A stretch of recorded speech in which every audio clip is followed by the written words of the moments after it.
Mr. Sunshine, Trevor Lawrence, is currently at the negotiation table with the Jacksonville Jaguars, and he's looking to get paid like an elite quarterback. He's seeking $50 million a year, and this has been a big debate amongst many people in the national media. Is Trevor Lawrence worth elite quarterback money? Me personally, I say pay to do what he's asking for. Here's the thing. Right now, $50 million a year seems like a lot of money to invest in a guy like Trevor Lawrence that still hasn't proven that he's that guy. But here's the thing. You're risking having to pay him more if he balls out next season than what you would if you just go ahead and you pay him right now. And it would be in Jacksonville's best interest to lock Trevor up long term before this season starts, because he's not going to be anything worse than the top 13, top 12 quarterback. And I think Trevor Lawrence last season, he was really good for the first half until the second half he fell apart due to injuries. But when he's fully healthy, he's still one of the better quarterbacks in the National Football League. And a lot of people look at $50 million a year as top-end quarterback money. But the way that the salary cap is going up every year, by 2026, 2027, you'll be looking at Trevor Lawrence deal as a huge steal, because there's going to be guys like Dak Prescott that are going to be making $60 million a year. And if you're Jacksonville, are you really willing to take that kind of gamble? But at the same time, are you willing to gamble and give Trevor Lawrence $50 million and he doesn't play up to expectations this year? See, Trevor Lawrence has done more in Jacksonville in the last couple of years than what the Jaguars have done in the last couple of decades. You know, outside of when they went to the AFC Championship with Blake Bortles, this franchise has been one of the biggest laughingstocks in the National Football League. And even when they had that 2017 Cinderella run, the reason they lost that game was because they had Blake Bortles, and the reason why that great defense and that whole entire team fell apart was because they made the wrong decision to extend Blake Bortles, because he wasn't that good. He was just decent enough to benefit off having a decent supporting cast, a good system that fitted his skill set, and a fantastic defense that was able to carry the bulk load of that team. But when Blake Bortles was asked to step up and look like a franchise quarterback, he wasn't able to pass the test. And when you had Gardner Minshew, who a lot of people are quick to bring up how Gardner Minshew in his first couple of years has the same or similar stats to Trevor Lawrence, yeah, the numbers look really similar, but the performance isn't. When Trevor Lawrence is at his best, he washes Gardner Minshew. It's not even a discussion. It's like a super heavyweight versus a bantamweight when you compare Trevor and Gardner Minshew. Gardner Minshew had empty stats. Because you want to know why? He didn't lead the Jaguars to any AFC division titles, and he didn't lead them to a playoff win. And let's not try to disqualify Trevor Lawrence's playoff win just because he threw a bunch of interceptions in the first half. It's not about how you start, it's about how you finish. And I watched Andrew Luck plenty of times throughout his career have a lot of turnovers, but that still didn't stop the coach from paying him. That still didn't stop people from claiming him to be the next quarterback that was up to take the mantle, because before we had Patrick Mahomes, people were anointing Andrew Luck to be the next big thing. And he was a turnover machine at times. I'm not worried about Trevor Lawrence's ability to play at a high level. We know what Trevor Lawrence is able to do when he stays healthy. And before Trevor Lawrence arrived at Jacksonville, for as decent as what Gardner Minshew looked on the stat sheet, he wasn't getting nobody in the seats. When Trevor Lawrence arrived in Jacksonville after his rookie season, when they got rid of Urban Meyer and they got in a true coach in Doug Peterson, Jacksonville has played in more primetime games and they've been talked about more amongst the national media than what they've ever been. Trevor Lawrence is the most talented quarterback that this franchise has ever had. And I don't recall as many people going to Jacksonville games as what they are now with T-Law at the helm at QB than what they were in the past. And I've lived in this city for about 12 to 13 years. It wasn't buzzing like that when it came to football until Trevor became the quarterback. You can't deny the impact that he's had on getting people to come to these games and the fact that Jacksonville is now in the spotlight. The only reason People talk about Jacksonville is because who's at quarterback. So he's selling merchandise, he's bringing publicity. I think all that has to come into the contract negotiations if you're Trevor Lawrence and you're his agent.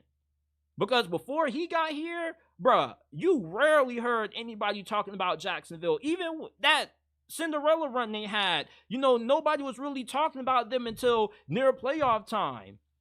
Trevor Lawrence, I get that he's really inconsistent, but he still has tons of rooms to develop.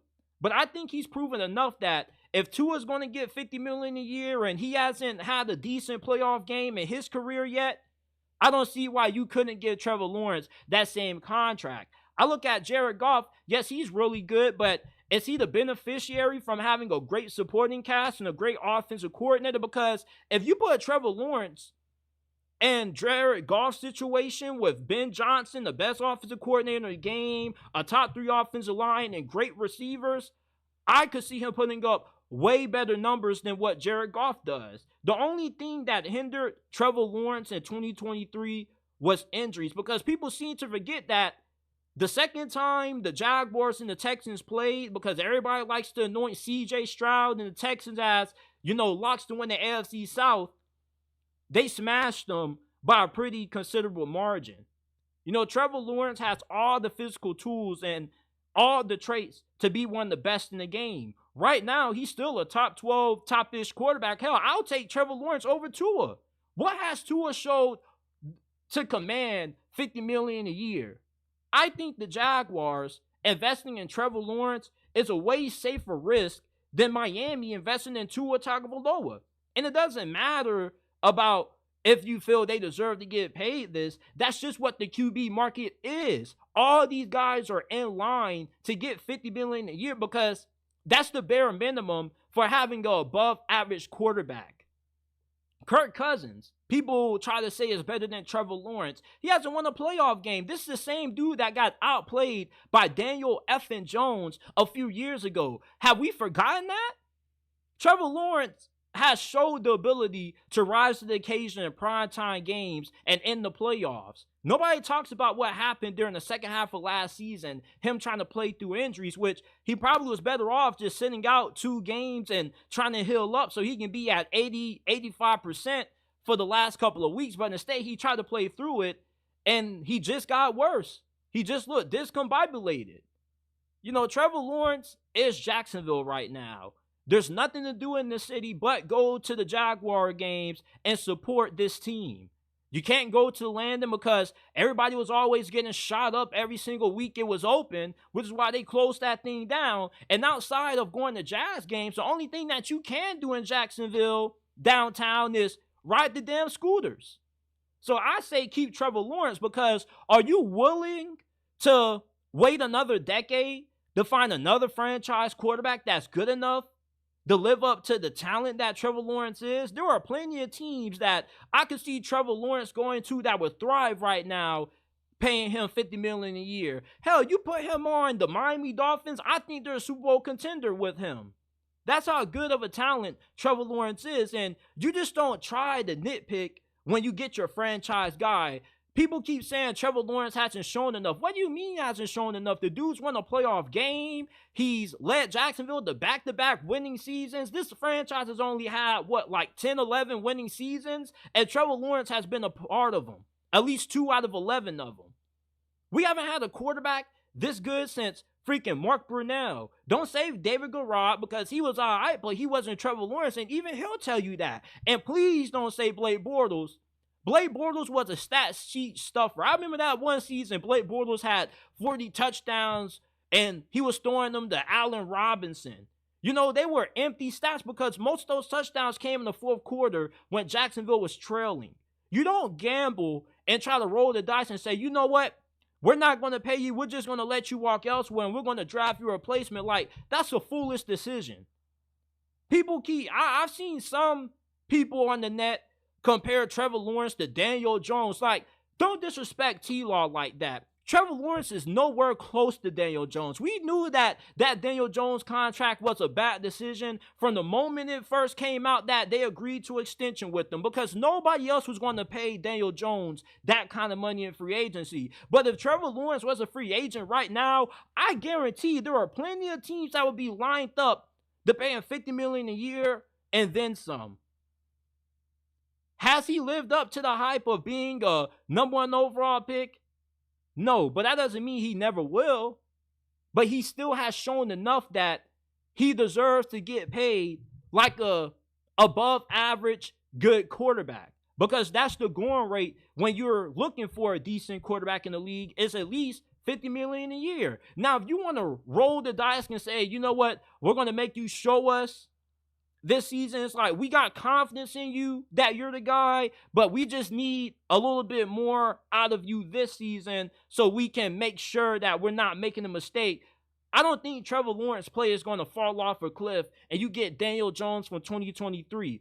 At worst, you get the same Trevor Lawrence that you saw last year, which is still good enough to give him $48-50 million a year, because a healthy Trevor Lawrence to me probably puts up 28 touchdowns and 10 interceptions, and he probably chips in with 6 on the ground.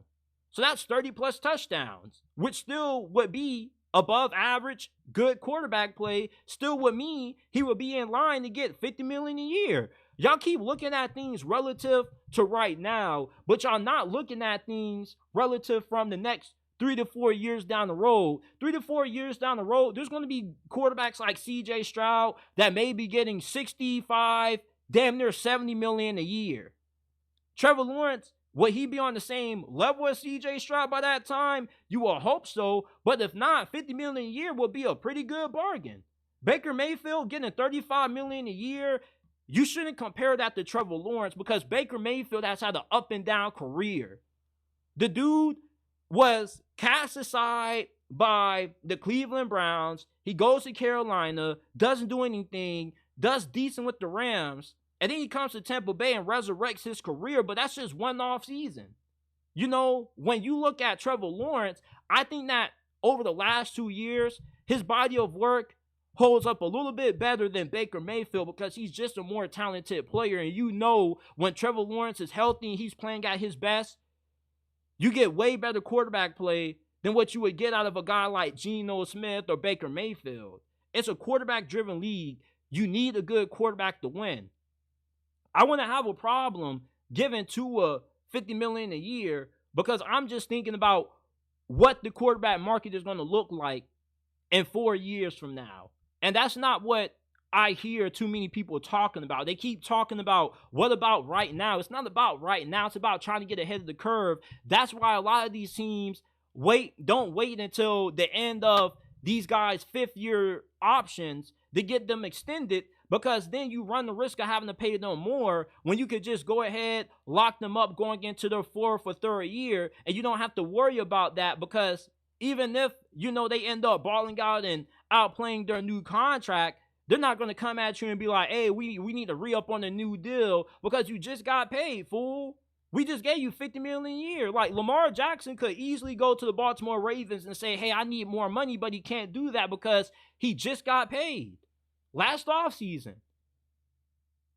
So Trevor Lawrence, he deserves every bit of the money that he's asking for.